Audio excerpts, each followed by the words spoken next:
let's move to Lenovo. Lenovo, a company that absolutely is crushing it from a growth standpoint.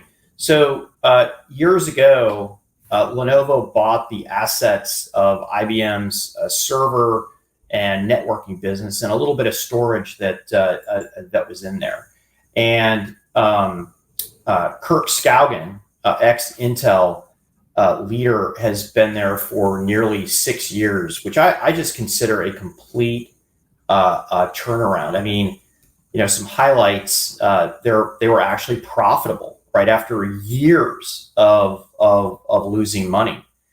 Growth was at 13%, which, by the way, for hardcore infrastructure is pretty amazing. And some of the things that Lenovo has been able to do that none of the other infrastructure players have been able to do is they are actually a huge provider to the hyperscale community and tier 1 and tier 2. They've been able to do this through an ODM plus model, and essentially they bridged the gap between ODM and OEM, managed to push a lot of folks, traditional vendors, out of the market. And they're even taking market share from ODMs. So it's a hugely unique and innovative. One of the ways they're doing it is, unlike most traditional stuff, they actually have their own factories, 22 million square feet of factories. They do SMT lines, they do final production, one of the largest manufacturers in Mexico, okay? And newsflash, Lenovo is not just China business. They're about a third, North America, Western Europe, and Asia. So they're not even remotely comparable to somebody like a Huawei. And by the way, I can't talk. They gave us roadmaps. They gave us their future strategy. I'm actually looking at it right now. I'd like to rattle it off, but I signed an NDA going in there. But super impressed with what they're doing. I've met with Ken Wong on the ISG side for services. He runs the other division. He's a peer with Kirk. You combine ISG ISG with SSG, the services group, and I think it's going to be a killer combination coming up. Watch Lenovo in storage, folks. They're crushing it on the server side.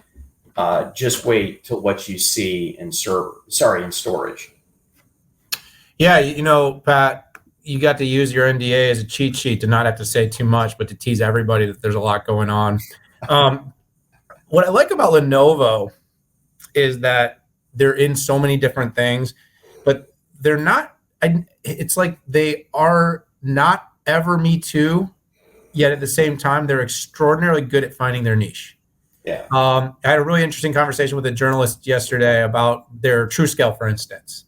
And, some companies right now that are trying to build out these on-prem cloud, which is still weird when I say it, but these consumption-based on-prem services for the future of hybrid cloud, they're really building this super vertical and horizontal software-based thing that's basically putting their users in a position where they're choosing, like, do I want to build on AWS, or do I want to build on this container software? Do I want to use this centralized platform for a control plane?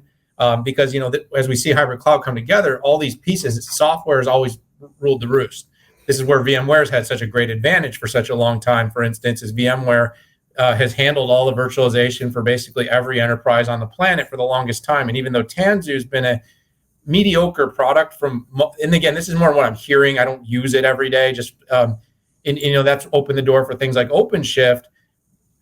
VMware's been able to be very sticky there. Well, like if you look at TrueScale by Lenovo, the way they're thinking about it is, we're not going to try to really compete at that software layer. We're going to compete on the fact that companies need to get their workloads into these hybrid cloud environments, and they want to pay for it in a consumption modality. They want a consumption mechanism to pay for this stuff. And we're going to make it super easy with the software that these people are already using. And so it's slightly different, yet it competes entirely. And yet they're able to carve out a niche because across this Lenovo portfolio, they have so many customers that are using their stuff, whether it's on the infrastructure side or it's on the PC side, that they're able to kind of create a stickiness. Kind of reminds me a little bit of how Dell has been so successful over the years, by the way, of just having this really great force of being able to attach more and more and more to every customer that uses their products. I think the company's getting more and more innovative. I think it's becoming more and more confident. I think it's starting to find its legs and its story as a higher value, higher service organization. Because I do think they've sort of done a really good job in that middle to lower opportunity of being differentiated, of being aggressive, of winning deals. Obviously, their margins are always a little smaller, huge top line numbers. The margins aren't always as big, but as their service portfolio grows, you're seeing that margin expand. And they've had some record numbers. I mean, the last few quarters, we've done the earnings here. You can go back and look at our earnings commentary, Pat. But I guess all I'm saying is, as you sort of tie it together, I just continue to be impressed that Lenovo just knows how to find where it fits in all these different markets and gets really good at it. And I give credit to people like Kirk, like Matt Zielinski, like Vlad, who we work with. We get to work with a lot of their top executives, and they're finding their way and they're creating more and more relevancy for Lenovo. And by the way, dealing with any of the sort of connotations with China in a really positive way, where the company continues to grow, gain strength, gain confidence in the market, and compete not just abroad, but here in the U.S. Very strongly. So I wasn't there, by the way. So I'm just riffing because, I have an opinion about everything. But we did have our analyst team there. And, what I can say is I do continue to be impressed by Lenovo. Yeah, Susan Blocker is really knocking it out there as well. And final thing that I want to just add on this is they really strike me as a company that they have an awareness problem, right? Wait, Lenovo makes storage? Oh, they do? Well, if you're in Asia, you probably know. If you're in North America, you probably don't. So that's a marketer's dream, right? When the more you know me, the more you're going to love me. That means you have an awareness issue. And once you get the awareness taken care of, you can move them down the funnel. But overall, a great event.